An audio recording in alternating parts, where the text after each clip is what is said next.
There's a waterfall there.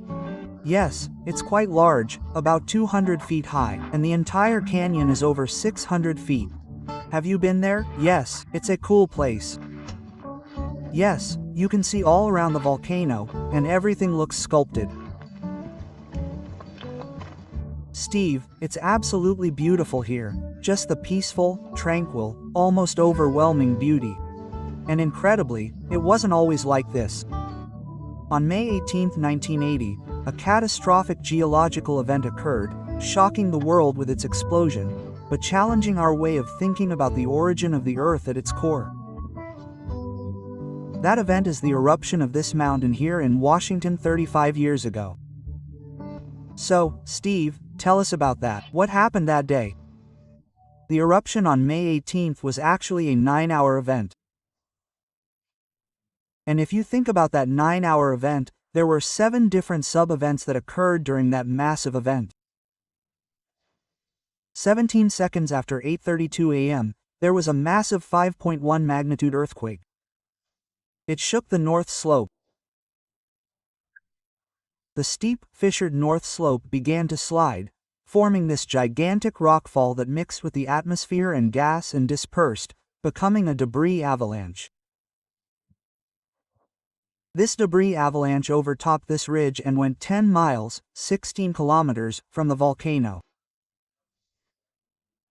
Then, behind the avalanche, the pressure inside the volcano was released, and the superhot liquid water in the volcano's neck turned to steam, creating a massive steam explosion, equivalent to the energy of a 20,000-ton TNT explosion. This went north, not upward, over the landscape. Then the debris avalanche went into Spirit Lake, and the avalanche displaced the lake water up to 850 feet, 260 meters, creating a massive surge of water in the lake. And then came the mud flows. The heat from the explosion melted the snow and ice around the volcano, causing mud flows into 6 major rivers downstream. And then pyroclastic flows occurred, especially on the afternoon of May 18th. The volcano erupted in episodes. These effervescent liquid flows that erupted, and then for the rest of the day, debris fell from the air. This is the pumice that fell. We call it fall tephra. In short, that's the story of the 9-hour eruption in May. There was a lot going on. Yes. Steve, when we were walking here, you said that before 1980 we would see a green forest down there, but it's much deeper than what we see. All of this was filled in. What happened? How did all this material get here? And what have we learned from this? We have many layers, right? There are up to 180 meters of deposits in this valley. It was sky before the eruption, and now look at what's happening down there. It's incredible just to think about it. So, many deposits up to 180 meters, and the way erosion occurred in this area allows the layers to be exposed. And so we can observe the sequence of events that formed not only this ridge but also the valley. Some of these events occurred up to 3 years after the 1980 eruption, and each event left an imprint here on the landscape.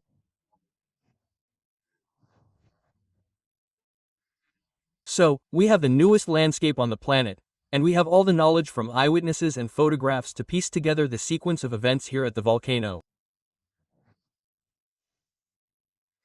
So, we have mud flows, we have pyroclastic flows, we have explosion craters, we have erosion, and when we look at it, we see that there are many peculiarities on this Earth. But everything happened quickly because of these catastrophic events. What does this tell a geologist who now changes their view of what happened here at Mount St Helens and then starts looking at geological formations around the world? That's my story. I came here and I'm looking around and I see the application of erosion and deposition and these processes that are present here at the volcano, in many other areas of the Earth's surface. I've studied strata, and the rapid formation here indicates that rapid formation elsewhere as well. The rapid erosion features here are like what we thought took millions of years. We thought the layers formed slowly, but here they form rapidly. What's the main difference between your observations, as you see here, and standard geologic history? And what is that? Standard geologic history says that the present is the key to the past. We observe the gradual, slow process of today and think that applies to geologic features of the Earth in general, but that's not the real story. It's not the present that's the key to the past. The catastrophic event is the key. So, Mount St. Helens is a glimpse that helps us understand catastrophic formations elsewhere on Earth. So, the present doesn't reveal the past. The catastrophic event we observe is the key to the past.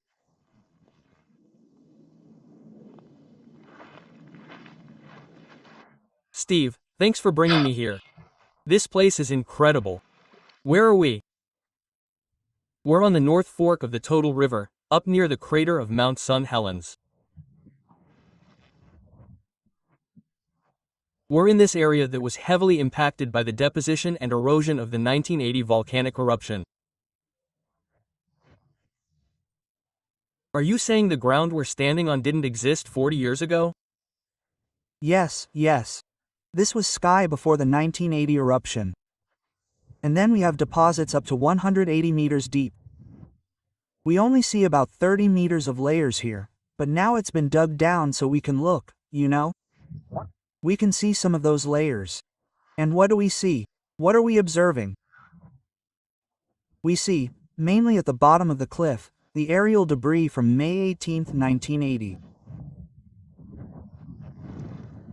At the lower level we see, yes, at the lower level is a massive, fragmented deposit. This is what fell from the atmosphere of the volcano in the late afternoon of May 18th. The eruption subsided around 4 p.m. so, the top of that layer halfway up the cliff is the last debris from May 18, 1980. And this area was impacted by ice that was buried.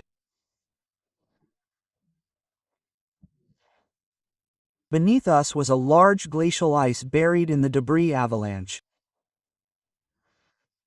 And so what happens is that the steam is creating a hole in the surface, and we're seeing a steam explosion occur in the thick debris, halfway up the cliff.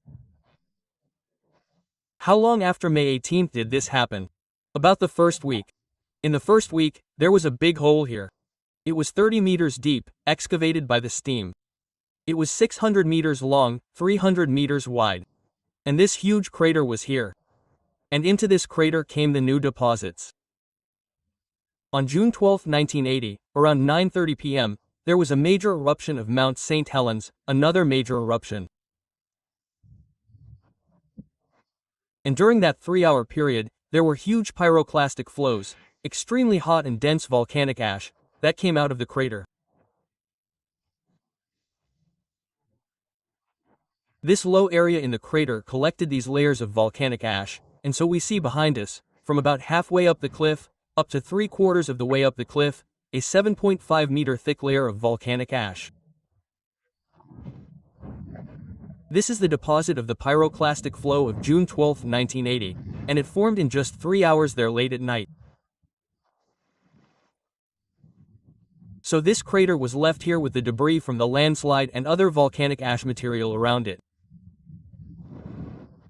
And then the mud flow of March 19, 1982, which came down here at 140 kilometers per hour, filled this low area, the crater, with mud. And you see the mud residue about 7 meters thick there at the top of the cliff. As the mud entered this crater, it filled the crater with 30 meters of mud.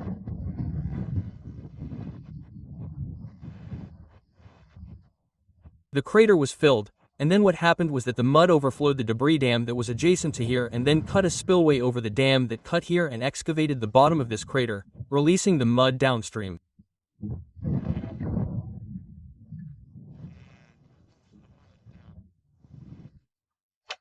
And so the canyon was formed in one day, on March 19, 1982, by the avalanche draining mud from this large crater.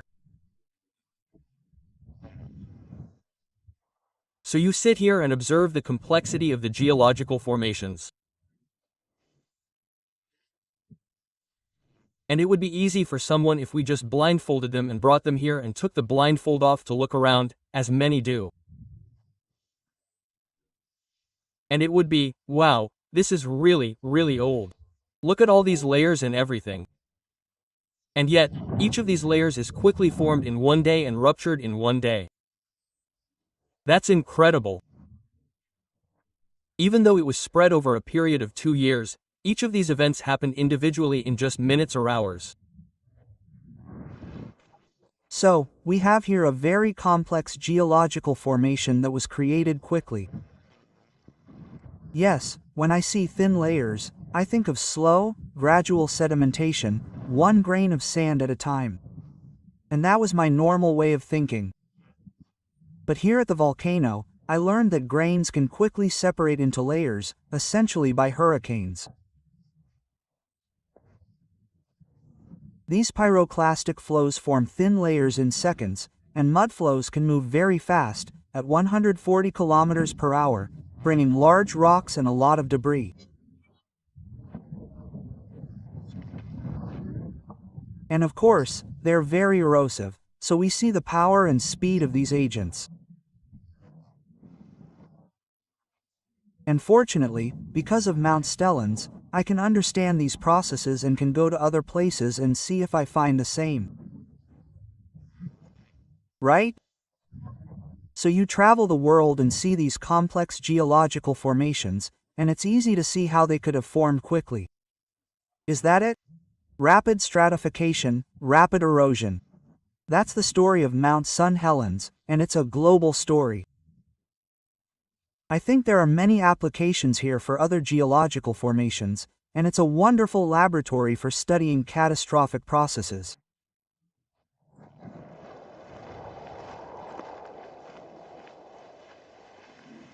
Steve, this is a curious place. What do we see here, and where does it come from?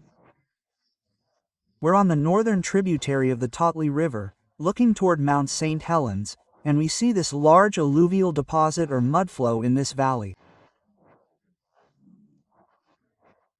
This mudflow swept logs and all sorts of material from the valley, cut everything off, and then filled it back in. So where did it come from? The mudflow comes from the blast area, and there are 240 square kilometers of fallen trees there. And the ash and debris that were released became a major source of sediment. Not only volcanic ash, but also the landscape itself is highly erosive and erodible. And here we are several kilometers from the base of the volcano.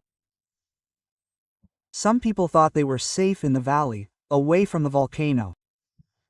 Their homes were covered in mud, buried in mud, so there's a lot of destruction from this mudflow even at this distance.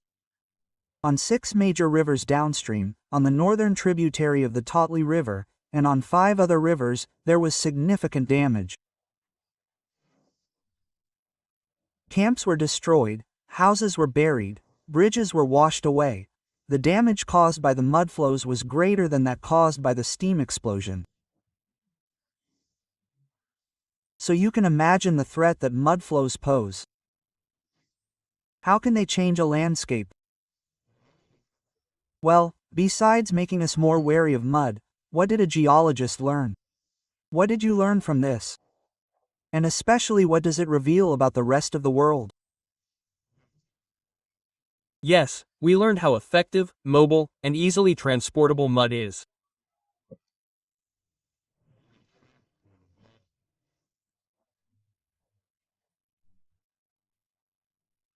Because we studied mud flows on Mount St Helens, we didn't realize how mud can move things.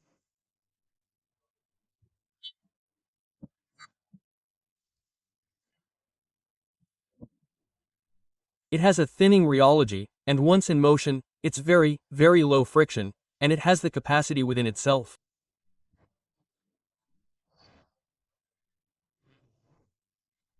It has the ability to overcome barriers and, with its force, just destroy things. So, this energy that has returned to our discussions about mud has been very useful in understanding limestone layers.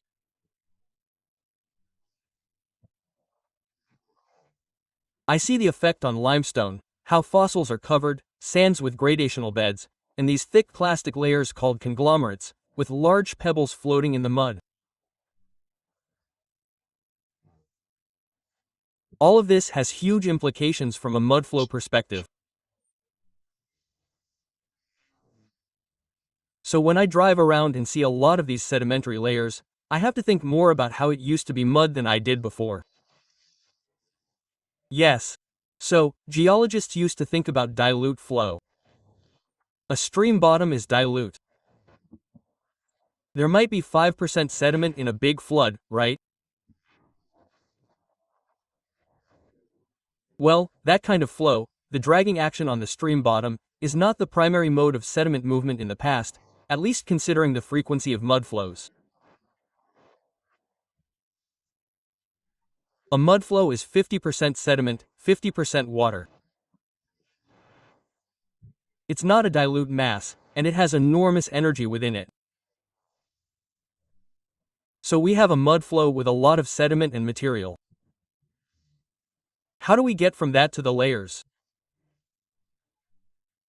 Well, mud can simply freeze through friction and dehydration, and it's 50% water and 50% sediment. So, it's easy for a mudflow to lose its momentum and quickly become a layer of sediment.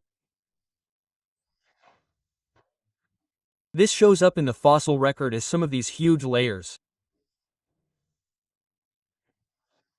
But mud can also go through a process where it deposits sediment and then becomes a dilute fluid flow.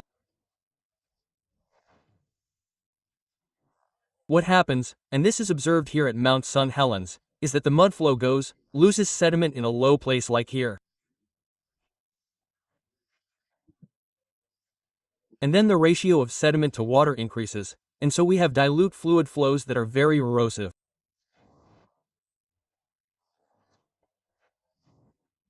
And this creates the familiar sandy layers we know in streambeds and other places. This process is flow transformation. A mudflow can resurrect itself into a traction current, a drag current. And when this happens, you can create various types of sedimentary layers. Yes, this understanding has revolutionized geologists' view of how layers form. When can a mudflow, while still saturated with a lot of material, be erosive? Oh, yes, it is very erosive. And this was observed here. Right? Mudflows have passed and carried away bridges, floating them, logs, everything floats. Okay? A car floats on a mudflow. They move things, right? And we laugh at how mud moves things, but I'm sure the people in the mudslide don't like what they're seeing. But of course, we need to think about the process this way. A mudflow can also cut. Instead of just passing over bridges or collecting bridges, it can also cut beneath. Yes. And now we see mud doing this on the slopes of Mount St Helens. The two canyons on the north slope of the volcano are deep. Step Canyon is over 600 feet deep, eroded into solid rock, formed by moving mud after the summer of 1980. And there's another canyon called Lewitt Canyon, which is over 100 feet deep, eroded into solid rock, a 500-year-old lava flow. It didn't take thousands of years to do this. It was basically mud rushing down the channel, picking up and removing solid rock, and carving a canyon. Some people say that today, on the ocean floor, the main form of sedimentation is mudflows. They're hidden down there, and it's believed that mudflows can travel 1,000 kilometers across the ocean, over the flat ocean floor. And it could be that today, more regular mud flows than we see here at Mount Helens are making significant sedimentary deposits. So the world has more mud flows than ever before. That's very interesting, thank you very much.